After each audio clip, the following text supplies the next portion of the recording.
Sure, Mr. Bravo, I'll give you all the money. Yeah, because then the cops show up and then, shootout happens. Gotcha. And hopefully you don't get ventilated, as they used to say. Sure. Ventilated?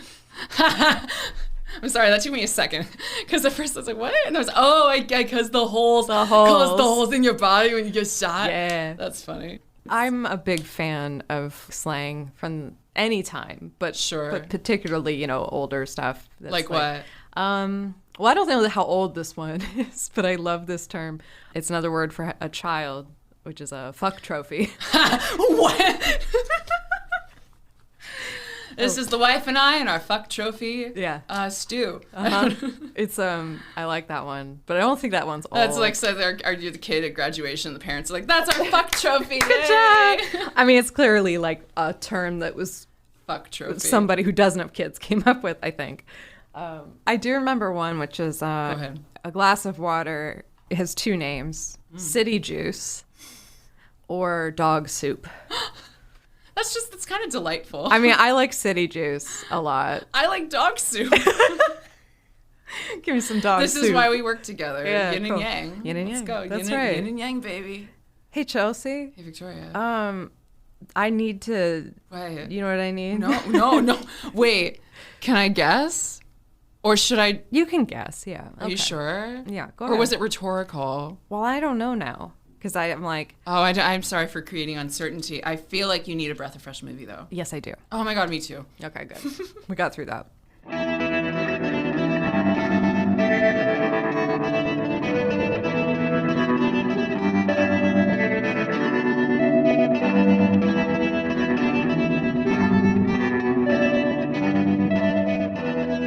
All right.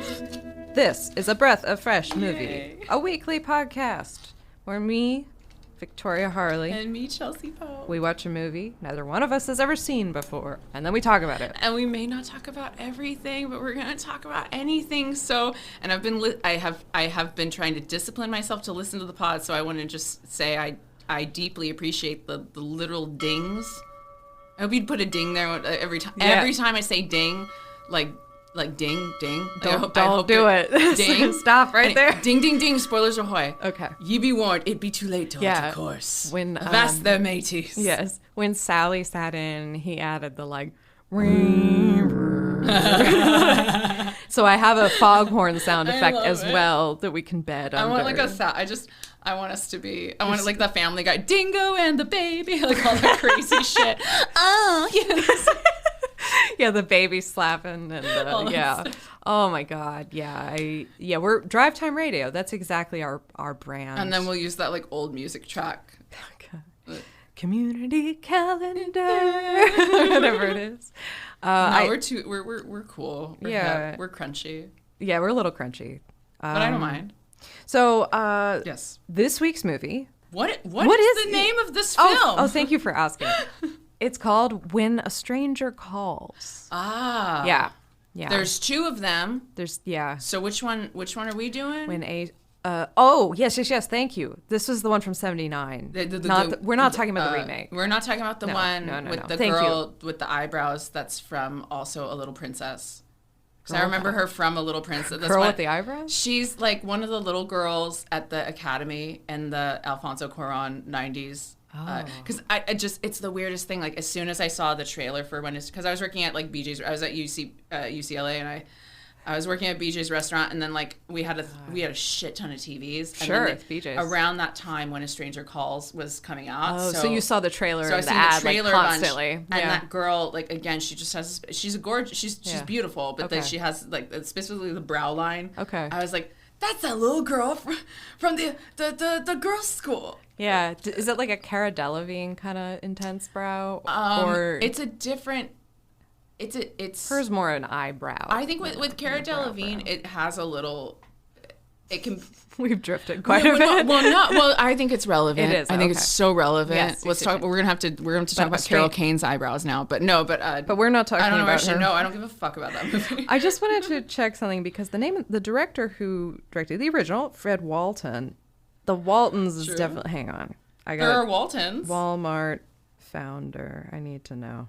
I'm sorry, everyone. So he is the person who directed this Sam Walton. So he's okay. He's not part of that family at all. He's not part of the dynasty. No. I just wanted to like make sure. He's definitely not part of that. For what it's worth, probably a common last name, right? But Sam Walton, that's Walmart. Fred Walton, When a Stranger Calls.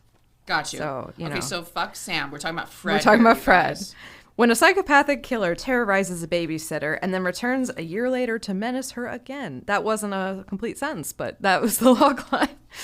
Well, that's what... Like, When a Stranger Calls isn't really... That's not a complete sentence either.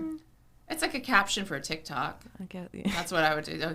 Oh, when a stranger calls. Yeah. And then here's the bit. Yeah, it came out in 79 about like a month before Halloween, so kind of in that perfect spooky fall season. It was better timed than the most recent Haunted Mansion. Yeah. Hey, that's not just. I heard that was actually pretty good. I would want to. I do want to watch it at some point. Really? I heard it was decent. It just. I just feel like didn't we just make this like with Eddie Murphy and. Man, I wish I had your perspective on time, because I feel like that movie came out like a long time ago. That came out a fucking long time. See, this is me getting older. I'm like, didn't we just do that? Easily a decade plus. No, like, this is the There's people chuckling right now. I hope so. Drive safely. Yeah, Impressionlandia. Well, first, Carol Kane. Yeah. Well, so if you're gonna, this is honestly, in a weird way, kind of like how we've talked about with Of Human Bondage and Rain. I'm like, I would just watch this for Carol Kane. Agree. But even then, when my mind shifted into that headspace of like, I just like Carol Kane, I want to enjoy her. Not enough of her either. No, not enough. So I was just kind of like, she's bookending the whole story. She's fantastic, but it's also like, well, you're gonna be disappointed if you're only watching for her too. I think a little bit. At first, when I was watching it, I was like, wow, this movie was wasting no time. Like it opened. Yeah, well, it started hot. It starts hot, and then it just resets and becomes a second movie. I almost was. It becomes more about like the detective and the. I was not a fan of that. I didn't find that very interesting. I found that really hard to. It was hard for me to stay engaged. I was distracted. And I had to keep like going back and rewatching certain scenes. And I want to talk about that more and break it apart. But before all that, I'm just, it's like one of these movies that is, whether you really loved it or not, cell phones have kind of robbed us of these opportunities, and like like the whole we can trace the call, but we'll call you back, and the tension of all of that is very technology thing in a lot of, and in horror for sure, but in a lot of movies it's like, how do you it's how tricky. do you convey a scene when most of us are just like texting and sending memes or like find my phone and we text more than we talk it's something that PSA filmmakers have talked about. Like, this has become an issue, is that it's inherently uninteresting to watch somebody when a stranger texts you cryptic emojis.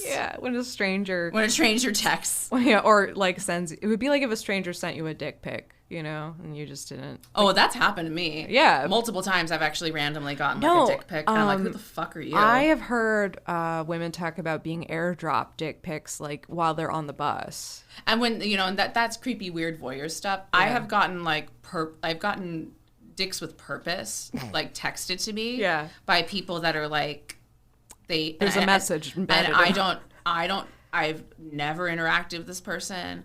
I don't know whether this is just somebody who's fucking with me, right? Or if they're somebody who maybe I drunkenly gave them my number and said, "Send me your dick." I would never do. I genuinely I cannot fathom that ever happened. I wouldn't say it that loudly. Something you whisper. I am trying so hard not to talk too loudly right now, but also you're doing great. Honestly, it's fine. That means a lot. But yeah, dicks. Dicks. When a stranger texts a dick. When a stranger texts a dick pic. When a stranger sex. When a stranger sex. Sometimes that's okay. Sometimes it's okay. It's all contextual. I mean, it's interesting because Scream, I guess, very much modeled its beginning on this movie. Like the people who. Yeah, and that's great. And I noticed. Yeah. I know that's this is kind of like with when we watched The Changeling. Yeah. Where there's all of these nuggets of things that are really well done that you can see like it's paid homage to and like clearly inspired works that I unapologetically find like way more competent, way more engaging, way scarier, way cooler, edgier. But they got like a good nugget from this thing. Yeah. You know? Yeah. And this is a good example of, I feel like this is on par with The Changeling, where it's like, I didn't love it, but like I can respect what the moves that are being made. Yeah, like I don't know, like somebody had to dig up the gold for the first time. Absolutely. I mean, once I heard them say the call is coming from inside the house, I like did that Leonardo DiCaprio pointing at the TV. Like I'm like, that's what it's from. This is what it's from. You know, that was I enjoyed that. I did enjoy that moment. Hey, like, this is where okay. That's the thing. That's where they did the thing. House phones were incredibly loud. Dude, yeah. And I know the sound design is meant to support that for like to jar you while they're but holy fuck, like this is the origin story of every like babysitter's fear. In this movie. No. Yeah. Also, the only real shock is the like, it turns out the children have been dead the whole time. Yeah. And like I just was noticing those they were coming down. That feels like a different story that could have been way more interesting. Yeah, right? You know, it was like, that almost felt like a tease of like, I want to see what, like, I like when movies do that. Even they went for it. I mean, they were like, they had child-sized body bags ready, which I didn't know those existed. I know. Well, now we probably make a lot of them now, right? Oh. I'm sorry. I mean, that's like a horrible joke, but also, you know, truth. Oh, was it supposed to be I was just laughing because I was nervous. Yeah, you're like, why is she talking about that? She's talking about body bags, Victoria. I did. Okay, so something I did like was there was that scene where I didn't really care about this PI who used to be on the force, and then there's the guy on the force who at first I was there's like, too many random characters. There's a lot of in this movie. But he manages to get that reel-to-reel tape of the interview with the killer. Yeah, like, and there was something kind of compelling about just hearing his voice and hearing him freak out and like not really knowing. I don't know. It's a good example of a scene that I in some ways I found tedious, but then there's that like element of like I really like I like what they're going. I like the intentions or the intended tone or style that they were going for. It's almost like the scenes are almost out of order in a way, you know, like it lost, like you said, like it started so like high, wasted high octane, no time wasted. But then, you know, for me. And I've said this about plenty of other movies. My like main thing is like, what if it was just like that night? Like the movie was all just. No, I think that would. When a Stranger Calls. No, that's what I actually expected. But that's how it felt. The precedent was set. Seemed that way. I thought the entire film was going to be. I thought it was going to be this rockin' like 90, like it was going to be this breezy, scary ass like night of this poor lady getting terrorized for 90 minutes. No, but they and then at the end to find out that like, the whole time, because that's the thing, it's like they show up and they're like, the kids they've been sick, we put them down, please don't wake them up. Like the parents give this very specific directive and then they're gone, and it's like it's a fucking normal scene. And that would be I still would want to see that movie. Maybe I don't know if the new one did that. Maybe they did better, you know. Maybe we should. We'll find out when I when I look at the reviews. I'll make a comparison. Yeah, because it's like 7 years later and it's a new movie. Also, a lot of this was filmed in downtown LA. I recognized plenty of places, but I gotta say that woman's apartment in, like, let's just call it movie B. Yeah, nasty. That was the dingiest, nastiest little apartment. I mean, mine looks like a piece of shit right now, but that was pretty ratchet. Your place is very charming. You haven't been recently, but thank you for saying that. But like, okay, so the killer's name is Curtis. And we know he's the killer, but he's at this bar trying to pick this woman up, and his pickup game is weak. It was weird too, because I also want to point out, like, his pickup game's weak. We were getting like a lot of time with the killer, and I was like, what's happening? Can we? That's a different movie. Yeah, I would watch that. Yeah, but like, because I thought that actor was doing a great job too. Like, I thought he was really good at playing this sort of. Well, I mean, The only nudity we get is the creepy kind, the like naked killer alone in a public bathroom or men's room of a YMCA. All we see is a little bit of his butt. But I loved seeing him interacting with people and trying to seek some sort of like there is something engaging about us knowing that he is capable of a lot more and no one else realizing and when is he pulling that trigger, like when is he going to snap, when is because he's getting treated like shit by all these random people. That was fascinating to watch. Those like dudes beat him up on her behalf, which I'm like, damn, we didn't really, again, we kind of just like kind of lost that thread. And like she had kind of like I guess that like allowed her to not panic when he shows up in her building, but I'm like, girl, this is red flags. Like, no, fuck, he followed you home and then like won't leave your like. Is this just it's incongruent with that early part? Like it just they set our expectations so high at the start, and then for all that stuff, you're just like, I'm just like, okay, is it implied that she's like a sex worker or is she just a woman enjoying this bar? At that point, I was like, I resent this movie for making me do that kind of mental work. Exactly. Like no, and it was just I was just kind of like it also didn't feel like part of his MO if the previous murder was taking out a couple of little kids in the bed. I didn't vibe. But I was just like, is this just patriarchy that she's like letting him in her house or it what? Was unfocused, like you're not kind of like what are we supposed to be what are we supposed inferring and learning, and what's the takeaway? Or is this supposed to be a character study on this like deeply fucked up guy? Yeah. It's supposed to be about this weird Stockholm relationship that's going on. It's supposed to be about the dead kid. I don't know.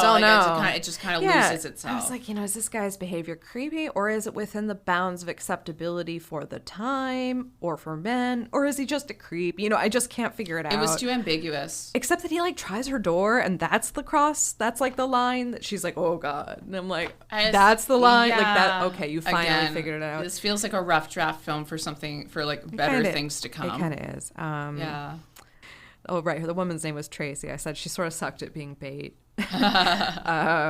Also, there's that moment where the killer flees her apartment. The private detective shows up. Yeah. And he looks out of the window down the fire escape and he sees, the killer's running away. I saw that was weirdly cut to me. The way that he like sat and was like really looking for a bit. Yeah. And then like he just kind of takes his time with it. But then I remember watching, because at that point I was fighting for my life to give this movie more of the benefit of the doubt. So there was a part of me that was like, oh, maybe he's lingering because he's like waiting to see if I go away and then he starts to run the other direction or something. Right. Because I was like, maybe that's like the Columbo level, like detective work of like, well, no, we should watch like 10 seconds longer than we need to after the guy runs down the alley. Right. Seemingly letting him get ahead. But what if the guy who's running away is hoping that I see him and go away so that he'll immediately be like, just kidding, I'm going to go this direction. Like I did like that mental gymnastics. I was like, no. You're like at a certain point I was like, I'm fighting for my life to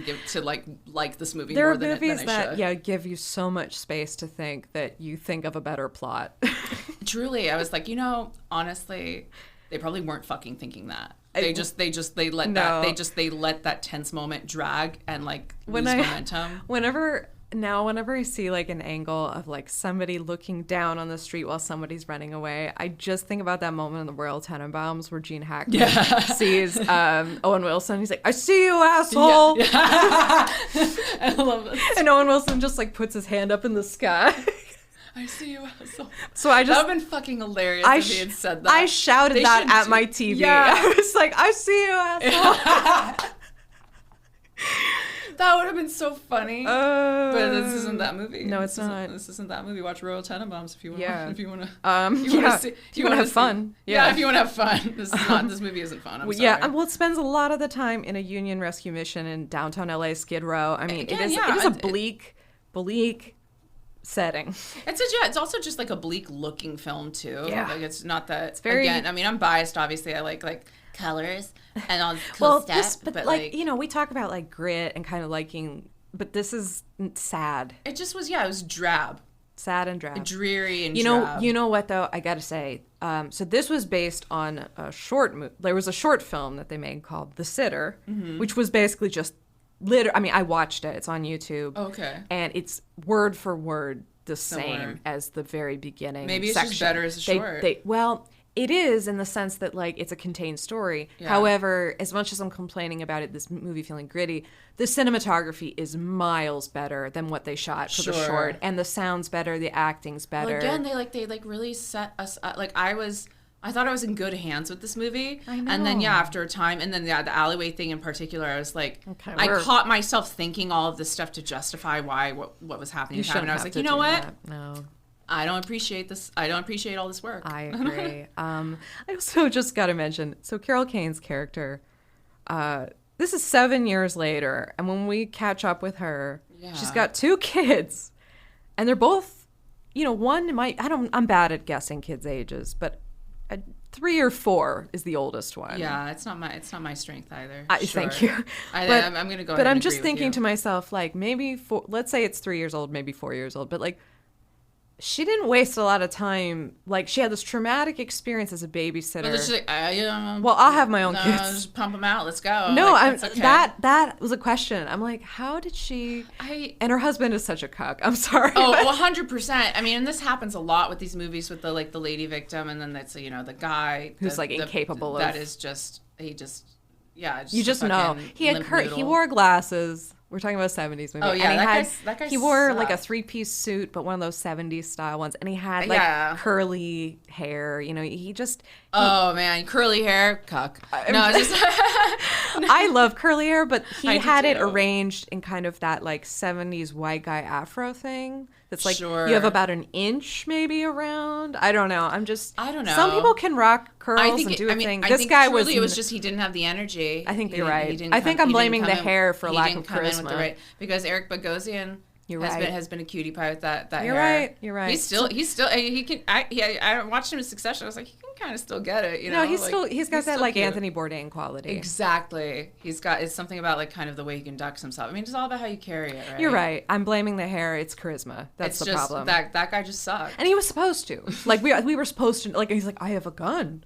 I have a gun. We're gonna be fine. I have a child. I have a child. It's terrible. But anyway, I said her frode husband definition pussy. Listen, even with a fro can be sexy. It's how can you work be. it. It's just his was not. No. I did like how though when they were going out to dinner, it was the exact same. Like the babysitter came in from the right. She had an armful of books. Yeah, I felt like I was like, is the movie restarted? Am I re-seeing the same? Like what? Yeah. What? I got a little confused at that point. And I think that's what we're supposed to believe is like, oh, it's happening again. And I'm just like at that point, I'm just like, how would you not be like, oh no, we're doing the same thing? This woman had kids very soon after, and then is leaving a baby. Like, we're going out to dinner. This is like second thoughts. There's no hate on Carol Kane. I love her. There's just no meat on the bone for this. No, she does very poorly. She does great with what she's given, and it's very little. And it's not much. She got scraps. However, she's the main protagonist. The moment where she goes from being like in the restaurant, there's a call for you, and then must be the sitter, and goes and picks it up, and have you checked the children? My fucking God. She goes like it's 180-degree turn. Like she becomes so hysterical. But I was frustrated that like nobody got to understand why. Yeah, it just was not. That upset me. Great foundational piece for like better subsequent films to like especially Scream. To happen. Yes. Carol Kane walked so Neve Campbell could run. There you go. And it's again, I'm watching. We're like, I want to root for Carol Kane here, but you know what? Honestly, and I know when we talked on Office Killer, I kind of ragged on it a bit. Mm-hmm. Like so much better. It's still like she's still like fucking shot. Like it's such a great show piece for her. And in this, it's just like, what like anybody could play that character because she doesn't get any room to really be anything. She doesn't get to like Kane off. You know? She's the most interesting.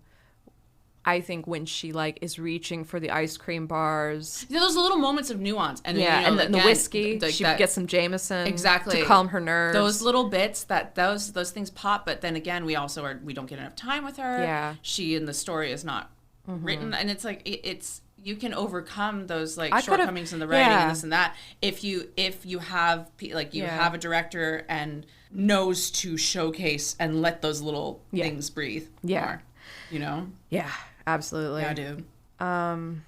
Continue. No, any other like top note thoughts or I say just move go in. ahead and All right. go ahead and move in. We kind of talking production We've covered a notes. lot so far. Yeah. Already. So some people are like, oh, this is an urban legend that was made into a movie. There was Strangers call all the time. What are you talking no, they about?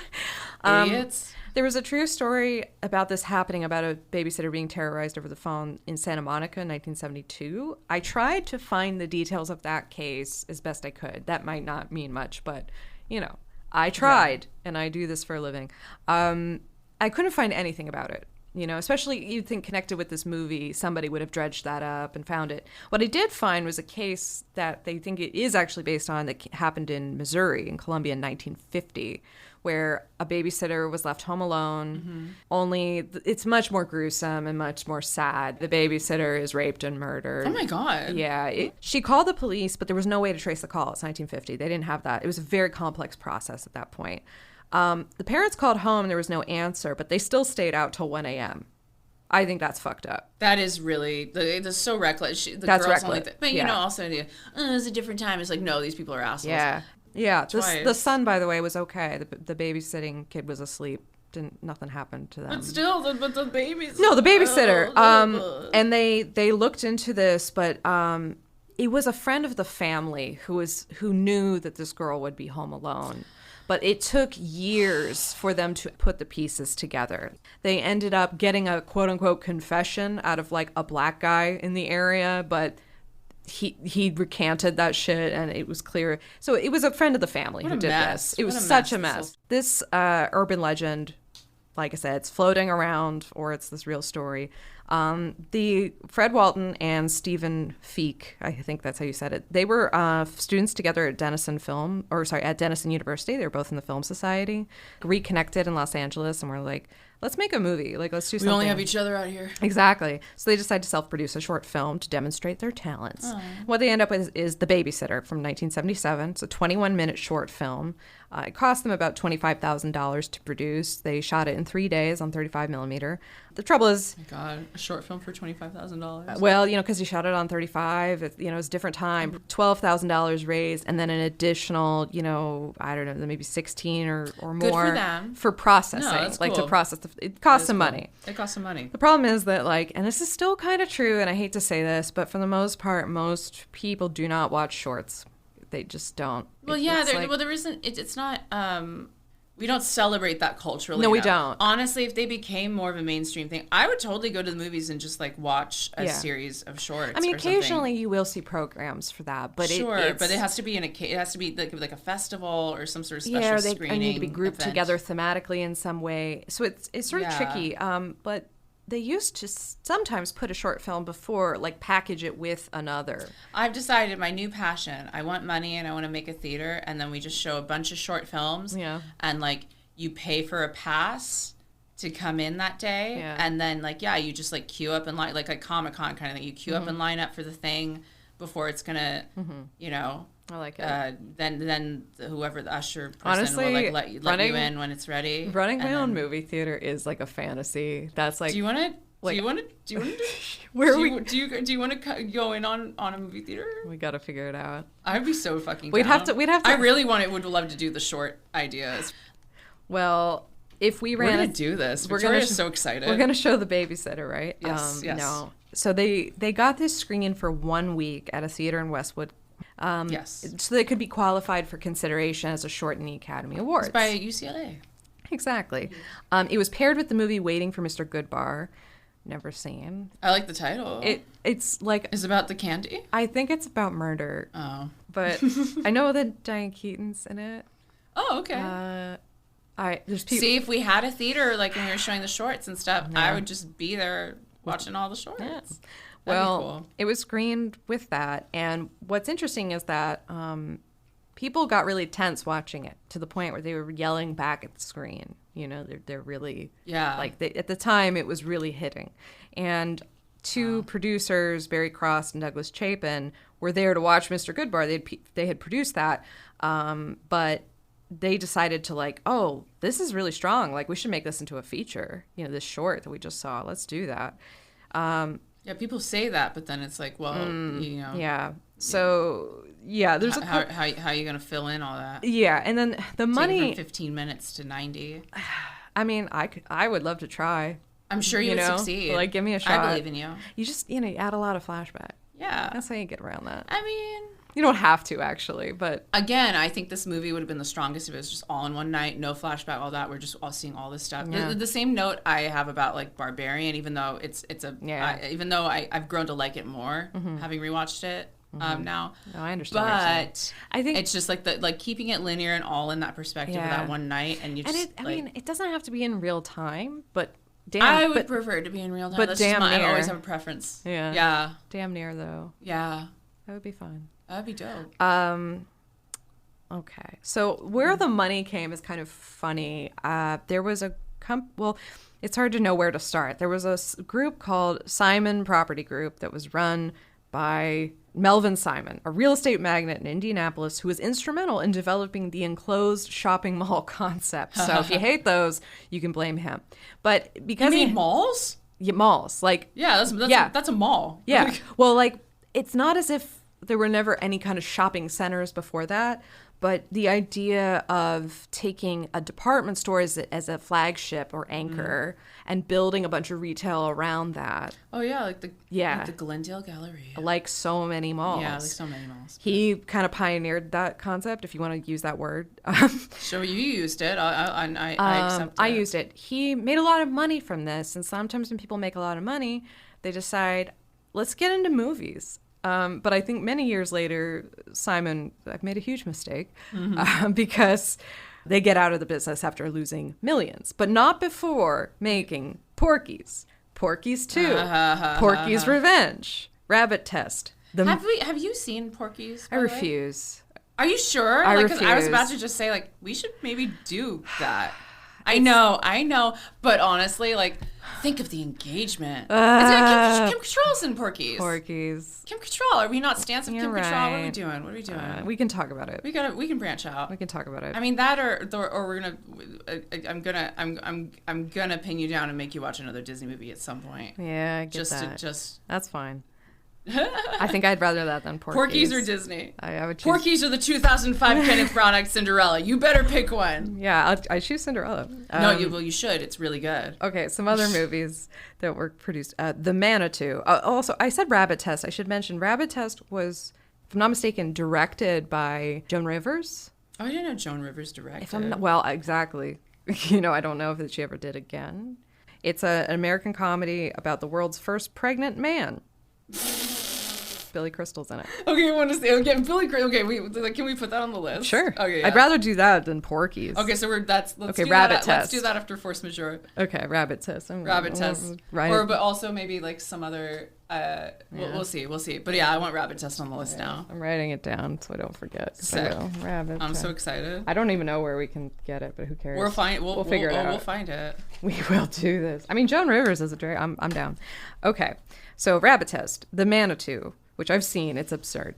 Cloud Dancer, Love at First Bite, My Bodyguard, and Zorro the Gay Blade. Yeah, that's a good one to end on. I want to see all of those.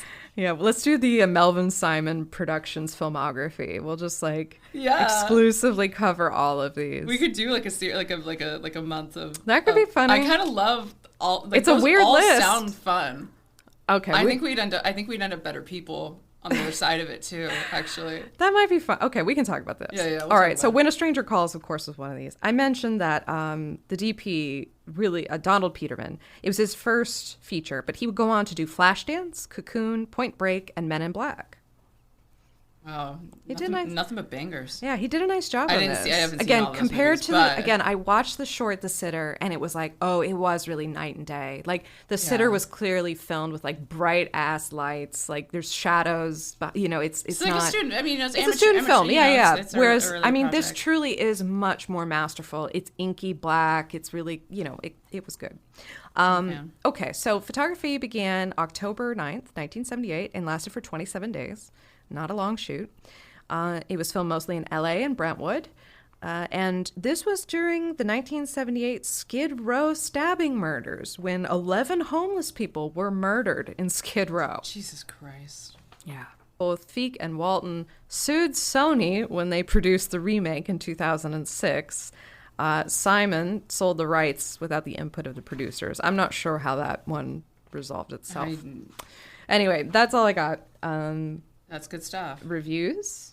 Yes. I mean, okay, so we've got these delightful printouts courtesy of you, and so guys, I got a laser printer like months and months ago, and it's the most amazing thing to just be able to print all willy-nilly. They look incredible. And then what's cool with the laser printer, there's always like the kind of the rippling that makes it just like, because it's did you just come from the office? Exactly. No, because ink is like, that'll smear. You drip a little water on it, done. But this is a 1997. This is toner. This is toner. Dude, it's the toner. Sorry. I have a brother laser printer too. It's the same. Yeah, it's fucking awesome. We've got I'll go into the other more stat stuff I usually do, but then these printouts here. We got from the Tampa Tribune, October 8th, 1979, from Greg Tozian, Armenian? He might be Armenian. Armenian? I wonder. I like the title as Stranger, quote, scary. Audience rude. I like the opening to this. It's in quotes. It says, don't answer it. Let it ring. Boy, she's going to get it now. Haha. Ooh, gross out. Boo. And he goes, if I'd had a bullwhip with me Saturday night, I would have been half tempted to turn it lash end first on a third of the people viewing When a Stranger Calls at the East Lake Square Cinema. In my 2 decades plus of attending public theaters, I've never experienced a more uncivilized display of snorts, yips, catcalls, and yodeling than I did during that film.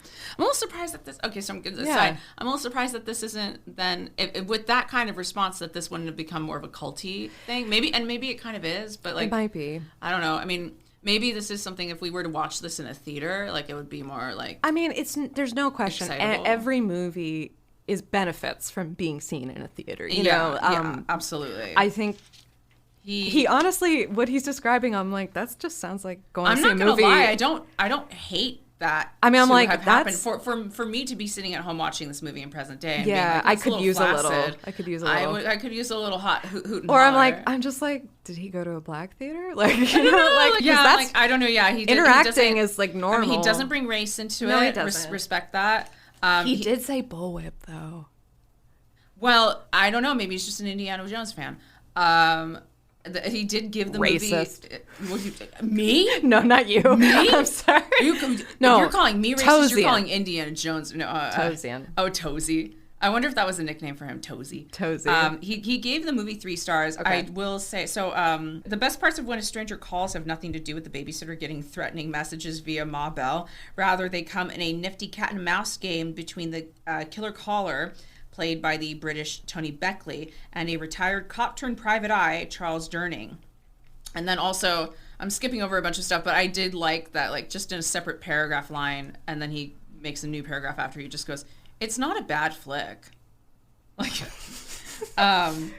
yeah, I mean, honestly, it's a little, this review, he clearly had a thorn in his side, because then he goes, too bad you may have to strain to hear the movie above the hooting of an audience that would be better placed at a wrestling match. Wrestling's very popular now. What a little bitch. I'm sorry.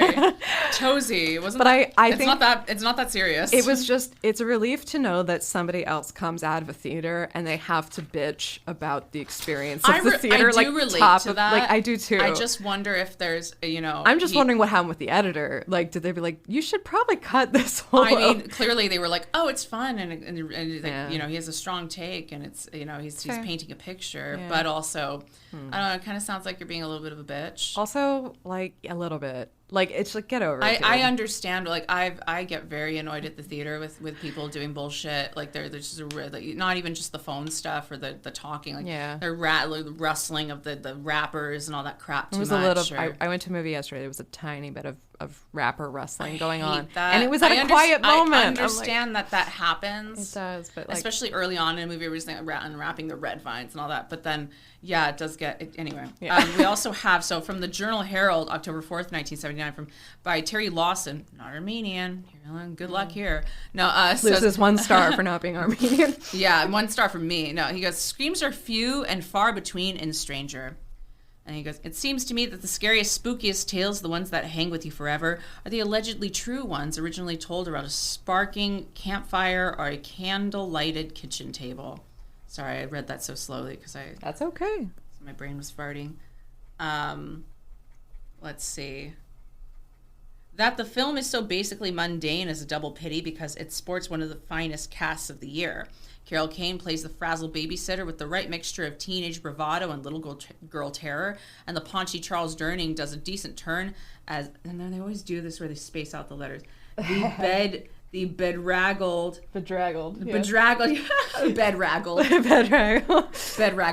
Fraggle Rock detective who chases the killer. And Colleen Dewhurst, one of America's finest actresses, plays an aging barfly who is stalked by the psychopath with more credibility than the part deserves. But all these performances ultimately add up to nothing but fancy padding for the weak script and directionless direction. I'm not gonna lie, I don't disagree. Yeah.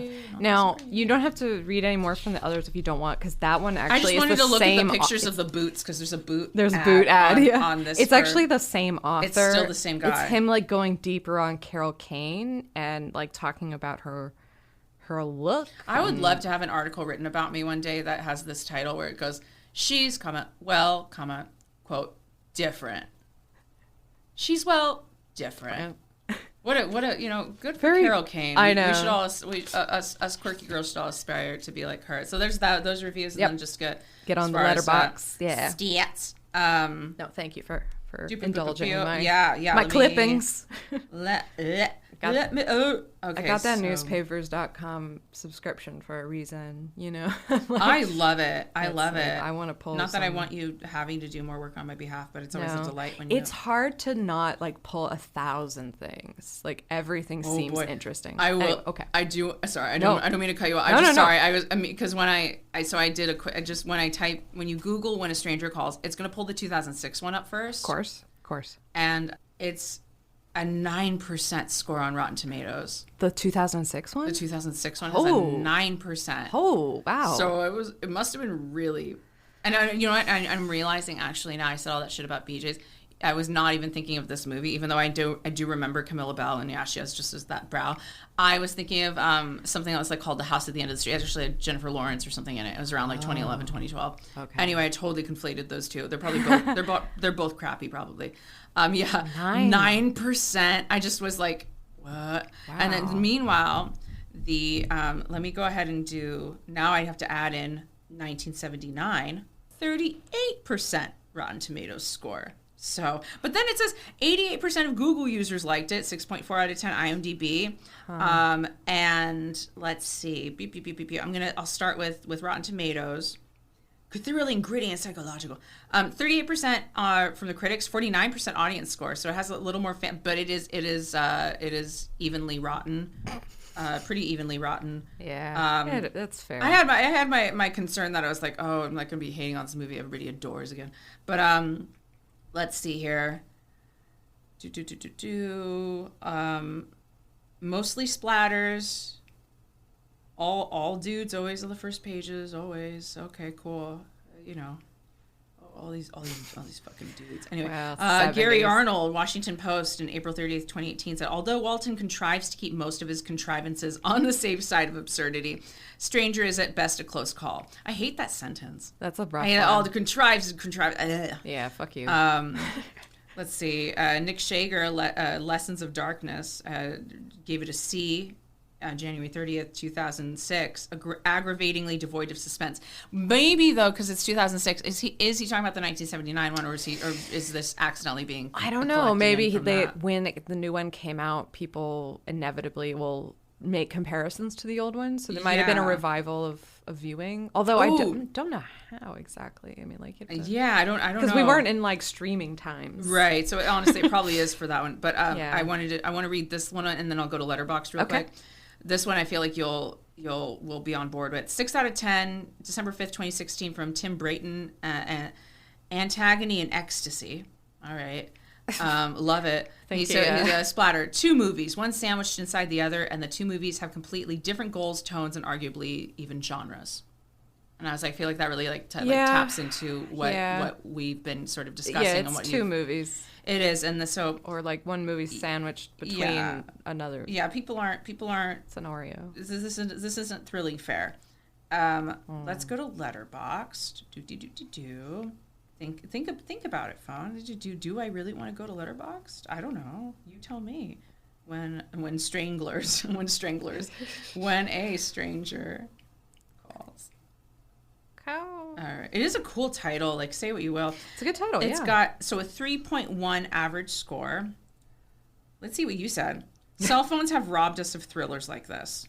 You're not wrong. It's generous, but I'm gonna give you a like. Yeah. But also no. But I mean, you're not. That is just. It's ignoring a lot of true thing. Yeah.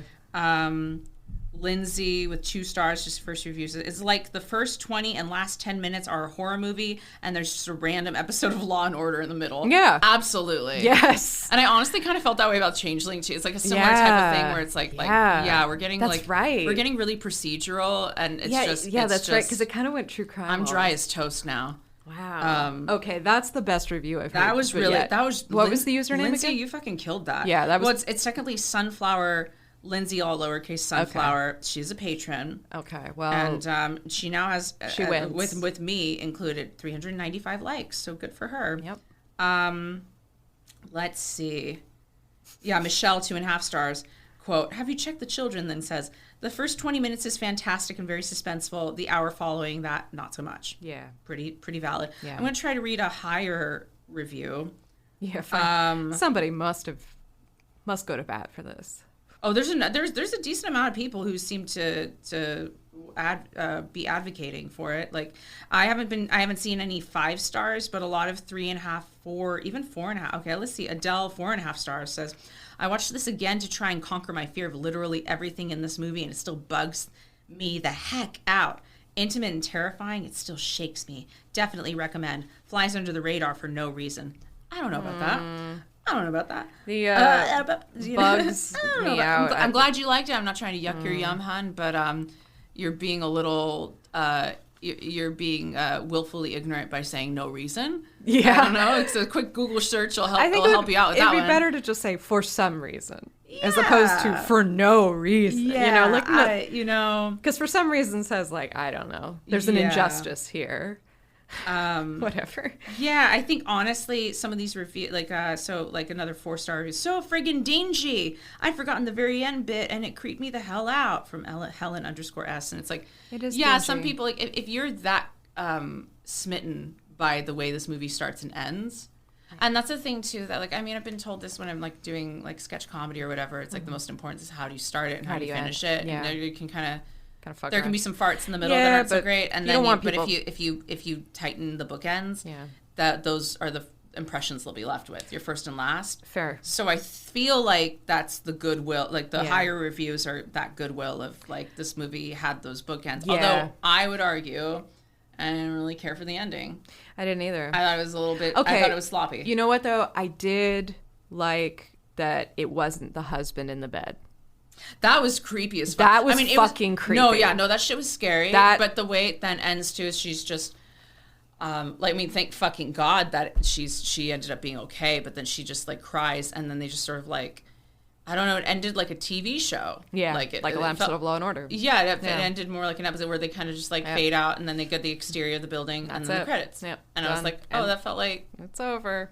It's like, okay, I'll wait for the next episode to see how that. Yeah, it is like it's like Law and Order DTLA. Yeah, I'm like, well, what are we really? What was the reason? Yeah, what was the reason? We didn't get behind any of that. Yeah, like, and again, she does a great job. Like when she breaks down at that part at the end after like she just just barely survived. Yeah. That was like a shining moment for Carol Kane. She made the most. But it was also like, okay. Now, I guess next week's episode we'll get some like actual denouement or whatever. Denouement. Le petit déjeuner. It is denouement, not to be denouement. No. I want to say it right. That's why I hesitated. No, I get it. I used to say epitome instead of epitome because I'd never heard it. I'd only read it. Yeah. So it happens though. Versace. Versace. I love Versace. I love Versace. Yeah. So, I just want to mention some other movies that were out at the time. The Black Stallion and Justice for All. The Swap, The Great Santini, Promises in the Dark, Urban Cowboy, The Octagon, and The Blues Brothers. Oh, okay, Blues Brothers. I was listening to all that. I was like, oh, it doesn't sound like it's like that. I think Urban Cowboy is kind of I haven't seen it. I haven't seen any of those movies except Blues Brothers. So yeah, same. And I was like, oh, good movies in there. I know And Justice for All is Al Pacino. He's like an attorney. Gotcha. We had a copy of it growing up, but I never watched it. In fact, I don't think anyone watched it.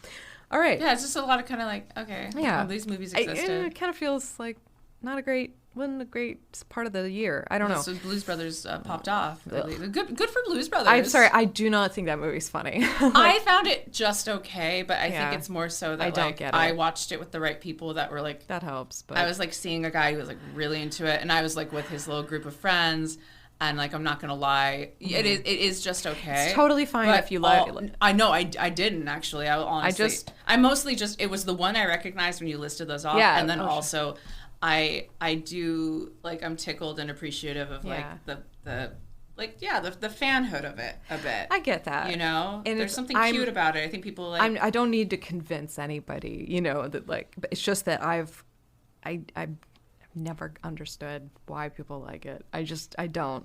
I mean, anyway, I'm just coming out about that here publicly. Honestly, I think it's like a cutesy broy projection thing. That's my theory. Is that it's like, oh, this is like this fun thing, and they do their little like. I think thing. Sometimes Dan Aykroyd has the ability to just say something, and the way he says it is funny. So maybe that's like a lot of it. He has that energy, and there's the John Belushi, And, I mean, I've seen it. Yeah, no, I know, but just it's like I think there's that nostalgic flair, and also those people too. I'm watching it with, and the guy he was like not a full decade old. He was a little bit older though, and like it's like I think more that generation. Yeah, I think like there's like an added sort of like nostalgic softness. Oh sure, towards, like, and that's fine. Some of those shitty fucking movies. No. Yeah.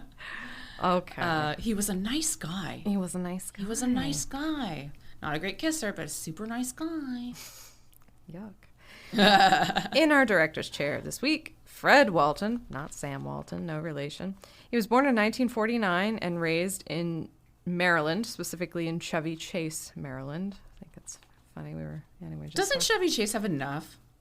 I know, right? He's a whole fucking town. Don't you have enough? You have a street in Glendale? You have a whole town now? Well, it's like Chevy Chase is some kind of like English thing that gets used over here for street names or like there was an apartment complex in the town I grew up in called Chevy Chase, but it was the like people talked about it was like it nice? Was no. Oh no, it was like so people were like, "Oh, you live in Chevy Chase." Like, "Oh, the Chase." Like Oh, the Chase. That's a fun name, though. I mean, it's so stupid because it was like it was like a slightly lower rent apartment building in a very nice suburb. Like it was perfectly adequate. There was nothing wrong with that. It was small. Just like it was small. Every other apartment. People talked about it like it was Section 8. And it was because they're fucking pretentious. Yeah. So anyway, Chevy Chase, Maryland. That's where our director was born. His mother was a playwright and one of the founders of the Arena Stage in Washington D.C., which still operates today. His father is an attorney, specifically for clients fighting against the FCC, the Federal Communications Commission. So I don't know. The FCC won't let me be me on MTV. That's right. Thank you.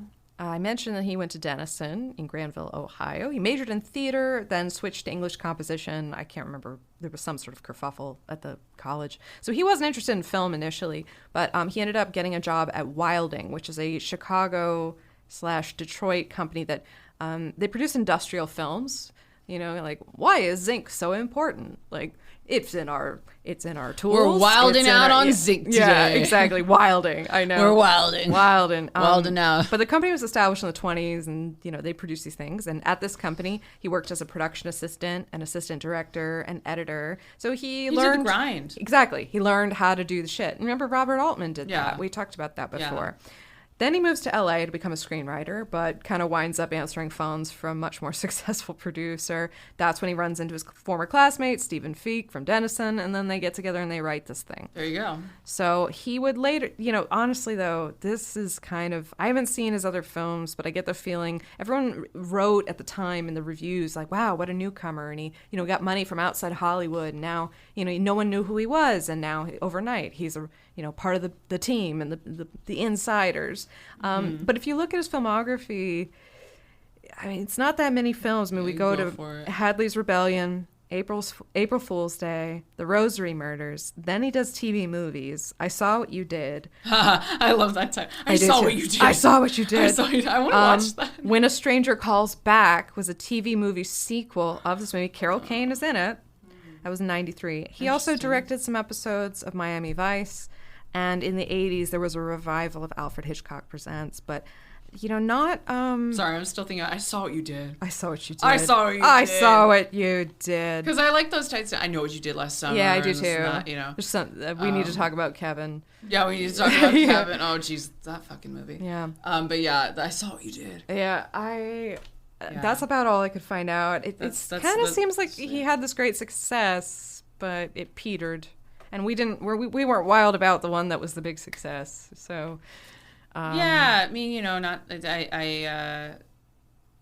it's hard to make a movie. It really is. Congratulations on making a movie. Yeah, it is hard. It's extremely hard. I would say this is solidly like... Mm-hmm. It's a movie. Like 2 stars. Yeah. I don't know, because it's also, I watch something like this then, and I think about the way I rank and score, like, categorize other films, and it's like, there are movies that I violently hate, but I would rewatch those before a movie that bores me. Yeah, I know what you're saying. That's kind of how I feel with this, where it's like, I don't want to say this is a 1-star movie. No, but it is just like a painfully mediocre movie to me. I think you're right. And that's like very frustrating. It's like I would middle of the road. I would never say, oh, I'm gonna rewatch Beau is Afraid instead of this.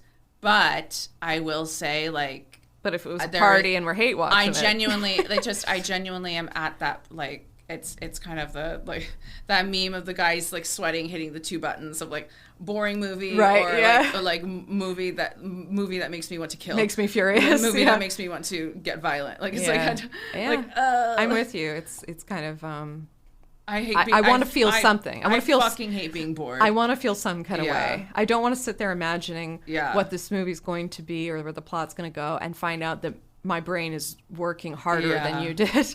Like exactly, just like that alleyway scene. I'm just like, I see you, asshole. I see. That would have been so funny. Fuck. That would have been so funny. I honestly don't know who to choose as a best supporting player because I don't. I mean, guess the killer. I guess. What's Tony Beckley. Tony Beckley. He was really good. It was worth noting too that he was good. He died like in 1980, so very shortly after this. So I suppose for the sake of memorial, let's give it to Tony Beckley. Yeah, pour one out for him. Yeah, he did his best, and he was. I would say he was one of the better, because we do get all these scenes where you see that nuance, and it kind of it's a weird comparison to make, but it reminded me of I'm going to say, I don't think this is Jackie Earle or thing. I don't fucking... Little Children. Yeah. What he plays a pedophile. Yeah. Who, he's on a list and everybody knows. He's like moved back in with his mother. He and there's just a number of scenes where we see him. He doesn't have a lot of dialogue, but just him trying to engage with other people. Yeah. And it is sort of this loaded gun. Is this guy going to snap? Right. I kind of sympathize with him for being so broken. He's also fucking disgusting. Right. It's complex. There was that very much was something I was thinking of while I was watching the killer scene, when he is interacting with as many people as he is, and I'm kind of like, this is its own movie. It is. That's its own thing. And I don't want to dismiss the work that he did as an actor. He was doing his best with what he was given, and he was given quite a lot, and he could have definitely hammed it up way more, and he didn't. I definitely said that guy's name wrong too. Not to cut you off. That's okay. Jackie I got it. Sorry, 1 second. I got to. Who played Rorschach in the Zack Snyder Watchmen? Okay. I did a fact check. You're allowed to do a fact check. Jackie Earle Haley. Okay. I just really wanted to say his name right. Got it. And again, it was that the thing my supporting would be the killer, just because there were echoes of that sort of depiction of it's really sketchy, skeeved out, but like in a fucked up way, you're sympathizing and you're following along. In general, actors who are able to say so much without saying any words at all. Like I watched Lucas Haas in Righteous Gemstones. Yeah. He is such a great actor. Like he less is more. He does so much with his face. Yeah. And he's so soulful. That's a great, yeah, I like that you brought him. Yeah. That's a good performance. Well, it was funny because when you were gone, we covered Witness, which he was in as a little boy. Oh, okay. But what was funny was at the time, I hadn't put the pieces together that Lucas Haas was also in Gemstones, even though I'd been watching it. I didn't know that until right now. Yeah, so it was like, holy shit. Anyway, felt like synchronicity. I'm a fan. So I would not watch this again. I'm not interested in seeing this movie again. I hate being bored. Yeah, I'm with you. Yeah, but if you like it, I guess I honestly I encourage you to just consider why. This kind of feels like one of those episodes where it's like, if you don't want to have to watch this movie, we can fill you in. Yeah, it's one of those I don't know. It's it never feels great when we're covering something that we both are yeah, this was a bit of a wet fart. This wasn't really we've had some weird, I mean, I fucking hated Beau is Afraid, but it was. This is a situation where I'm genuinely I would equally detest watching either of you know what movies. This feels like to me? Not quite as good, but this feels like kind of like a Long Riders thing where we just picked we picked a weird Long Riders. Just why the trailer preview thing for Long made it look so good. I just feel like we got duped. But it's sometimes we pick we all got duped. We've stepped in some weird piles of shit is all I'm saying in this goal of trying to, and that's part of the thrill of this. Part of the thrill. Sometimes we pan for gold, sometimes we pan for little hardened nuggets of shit. Yeah, we're forging our own path, and sometimes there's bare feces. You don't know. Yeah. Speaking of feces, you should subscribe to us. Yeah. You should like and subscribe. Follow us on the social medias. Engage. Reach out. Email. We're at abreathofreshmovie@gmail.com. Legit. Yeah, that's all I got. I love it. Bye.